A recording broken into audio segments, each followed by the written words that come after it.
ತಾಲೂಕಿನ ಅರೇಹಳ್ಳಿ ಪಟ್ಟಣದಿಂದ ಬೇಲೂರಿಗೆ ಹಾಗೂ 73ರ ರಾಷ್ಟ್ರೀಯ ಹೆದ್ದಾರಿಗೆ ಸಂಪರ್ಕ ಕಲ್ಪಿಸುವ ತೊಳಲು ರಸ್ತೆಯು ಕಳೆದ 7-8 ವರ್ಷಗಳಿಂದ ತೀವ್ರ ಹದಗೆಟ್ಟಿದ್ದು, ಉದ್ದಗಲಕ್ಕೂ ಗುಂಡಿ ಬಿದ್ದು ನೂರಾರು ಶಾಲಾ ಮಕ್ಕಳ, ರೈತರ, ಗ್ರಾಮಸ್ಥರ ಹಾಗೂ ಸಾರ್ವಜನಿಕರ ವಾಹನ ಸವಾರರ ಸಂಚಾರಕ್ಕೆ ಸಂಚಕಾರ ತಂದಿದೆ. ಈ ತಕ್ಷಣವೇ ಸಂಬಂಧಪಟ್ಟ ಜನಪ್ರತಿನಿಧಿಗಳು ಸರ್ಕಾರದ ಗಮನಕ್ಕೆ ತಂದು ಸರಿಪಡಿಸಬೇಕು, ಇಲ್ಲದಿದ್ದರೆ ಗುಂಡಿ ಬಿದ್ದ ಉದ್ದಗಲಕ್ಕೂ ಗಿಡ ನೆಟ್ಟು ಪೋಷಿಸಿ ಎಂದು ಆ ಭಾಗದ ಗ್ರಾಮಸ್ಥರು, ಸಾರ್ವಜನಿಕರು, ವಾಹನ ಸವಾರರು ಆಕ್ರೋಶ ವ್ಯಕ್ತಪಡಿಸಿದ್ದಾರೆ.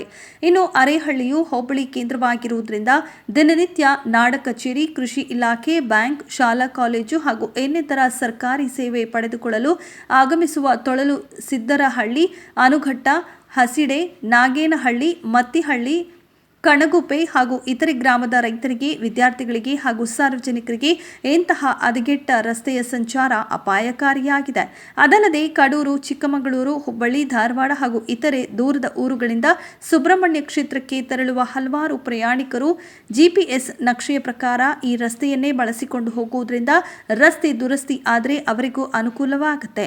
ಇಂತಹ ರಸ್ತೆಗಳಿಂದ ವಾಹನಗಳು ಹಾನಿಯಾಗುವುದಲ್ಲದೆ ಸಂಚರಿಸುವ ಸವಾರರ ಆರೋಗ್ಯದ ಮೇಲೂ ದುಷ್ಪರಿಣಾಮ ಬೀರುತ್ತದೆ. ಆದ್ದರಿಂದ ಸಂಬಂಧಪಟ್ಟ ಅಧಿಕಾರಿಗಳು ಇದರ ಬಗ್ಗೆ ಹೆಚ್ಚಿನ ಗಮನ ಹರಿಸಿ ತ್ವರಿತವಾಗಿ ಸುಸಜ್ಜಿತವಾಗಿ ನೂತನ ರಸ್ತೆ ನಿರ್ಮಿಸಿಕೊಡಬೇಕು, ಇಲ್ಲದಿದ್ದರೆ ಮುಂದಿನ ದಿನಗಳಲ್ಲಿ ರಸ್ತೆ ತಡೆದು ಪ್ರತಿಭಟನೆ ನಡೆಸಬೇಕಾಗುತ್ತೆ ಎಂದು ಕಿತ್ತಾವರಗುಡ್ಡದ ಹೋರಾಟ ಸಮಿತಿಯ ಅಧ್ಯಕ್ಷ ಕುಮಾರ್ ಕೆ.ಎಂ. ಹಾಗೂ ಗ್ರಾಮಸ್ಥರು ತಮ್ಮ ಆಕ್ರೋಶ ಹೊರಹಾಕಿದ್ದಾರೆ. ನಮಗೆ ಮನ್ಸೂರು ತಿರ್ಗಾಡೋದು ಕಷ್ಟ ಐತೆ, ಬರೀ ಗಾಡಿ ಹೋಗ್ಲಿ ಉಗಿತಾರೆ. ಯಾರು ನಮ್ಮ ಊರಲ್ಲಿ ಯಾಕೆ ಇದೀರಿ ಇಲ್ಲಿ ಅಂತ ಹೇಳ್ತಾರೆ. ಬಾಡಿಗೆ ಮಾಡ್ಕೊಂಡು ಬಂದ್ರೆ ನೋಡಿ ಬರಕ್ಕಾಗಲ್ಲ. ಒಂದು 300 ಕೊಡಿ, 400 ಕೊಡಿ ಅಂತಾರೆ. 100 ರೂಪಾಯಿ ಜಾಗಕ್ಕೆ ನಮಗೆಲ್ಲ. ಅಯ್ಯೋ, ನಮ್ ಕತೆ ಕೇಳಿದ್ರೆ ಎಲ್ಲ ಇರೋದೇ ಬೇಡ. ಹೇಳಿದ್ರು ನಿನ್ನೆ ನೆಂಟರು ಬಂದವ್ರು ಇಲ್ಲಿ ಯಾಕೆ ಇದೀರಿ ಅಂತ. ಬಂದು ನೋಡ್ಬೇಕು, ಯಾರು ಒಳ್ಳೆ ಅಧಿಕಾರಿಗಳು ಬಂದು ನೋಡ್ಬೇಕು, ಅವು ಗೊತ್ತಾಗುತ್ತೆ ಅವರಲ್ಲಿ.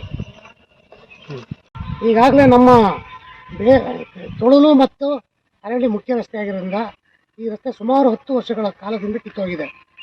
ಈ ರಸ್ತೆ ಏನಾಗಿದೆ ಅಂದರೆ ಸುಬ್ರಹ್ಮಣ್ಯಕ್ಕೆ ನೇರವಾದ ರಸ್ತೆ ಆಗಿರೋದ್ರಿಂದ ಹಾವೇರಿ, ಹುಬ್ಬಳ್ಳಿ, ಧಾರವಾಡ ಈ ಭಾಗದ ತುಂಬ ಜನರು ಇಲ್ಲಿ ಓಡಾಡ್ತಾರೆ. ಅದರ ಜೊತೆಗೆ ದಿನನಿತ್ಯ ಮಕ್ಕಳು, ಶಾಲಾ ಮಕ್ಕಳು ಮತ್ತು ವ್ಯಾವಹಾರಿಕ ಬ್ಯಾಂಕು ಮತ್ತು ಕೋರ್ಟಿಗೆ ಹೋಗೋಂಥರೆಲ್ಲ ಇಲ್ಲೇ ಓಡಾಡಬೇಕಾಗಿದೆ. ತುಂಬ ಹಾಳಾಗಿರೋದ್ರಿಂದ ಎಲ್ಲ ವೆಹಿಕಲ್ಗಳು ಡ್ಯಾಮೇಜ್ ಆಗ್ತಿದೆ. ಪ್ರತಿನಿತ್ಯ ಸಾರ್ವಜನಿಕರು ತುಂಬ ತೊಂದರೆ ಆಗ್ತಿದೆ. ದಯವಿಟ್ಟು ಅಧಿಕಾರಿಗಳು ದಯವಿಟ್ಟು ಈ ರಸ್ತೆ ಬಗ್ಗೆ ಗಮನ ಹರಿಸಿ ಸಂಬಂಧಪಟ್ಟ ಇದರಲ್ಲಿ ರೋಡ್ ಯಾವುದು ಮಳೆ ಬಂದು ನೀರು ನಿಂತಿರುತ್ತೆ, ರೋಡ್ ಯಾವುದಂತ ಗೊತ್ತಿರಲ್ಲ, ಅದರಲ್ಲಿ ಗುಂಡಿ ಯಾವುದಂತೆ. ಈ ಸರ್ಕಾರದವರು ಬಂದ್ಬಿಟ್ಟು ಯಾವ ಗುಂಡಿ ಇತ್ತೆ ಅಲ್ಲಿಗೆ ಗಿಡಗಳು ನಟ್ಬಿಟ್ರೆ ನಡ್ಕೊಂಡು ಹೋಗೋರಿಗೆಲ್ಲಾದ್ರೂ ಏನಾದ್ರು ಗೊತ್ತಾಗುತ್ತೆ ರೋಡ್ ಯಾವುದು ಅಂತ. ಇದು ನಡ್ಕೊಂಡು ಹೋಗೋದು ಕಷ್ಟ ಆಗ್ಬಿಡುತ್ತೆ ಇದು.